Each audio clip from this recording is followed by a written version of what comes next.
গাজা ও মিশরের মধ্যকার সীমান্ত পারাপারের জন্য রাফা ক্রসিং খুলে দিয়েছে ইসরায়েল।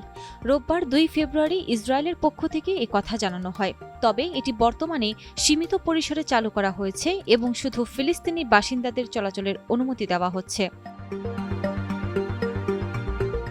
ফিলিস্তিনি বেসামরিক বিষয়গুলো সমন্বয়ের দায়িত্বে থাকা ইসরায়েলি প্রতিরক্ষা মন্ত্রণালয় সংস্থা কোগাট জানিয়েছে, যুদ্ধবিরতি চুক্তি এবং রাজনৈতিক স্তরের নির্দেশনা অনুযায়ী রোববার থেকে রাফা সীমান্ত সীমিত আকারে শুধু বাসিন্দাদের যাতায়াতের জন্য খুলে দেওয়া হয়েছে।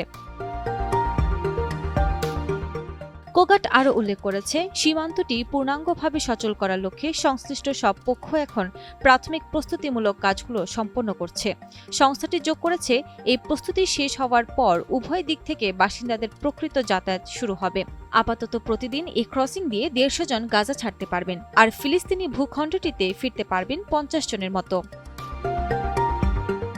সংস্থাটি আরও বলেছে, রাফা সীমান্ত খুলে দেওয়ার অংশ হিসেবে প্রাথমিকভাবে পরীক্ষামূলক প্রকল্প শুরু হয়েছে। প্রক্রিয়াটি ইউরোপীয় ইউনিয়ন বর্ডার অ্যাসিস্ট্যান্স মিশন, মিশর এবং সংশ্লিষ্ট সব পক্ষের সমন্বয়ে পরিচালিত হচ্ছে।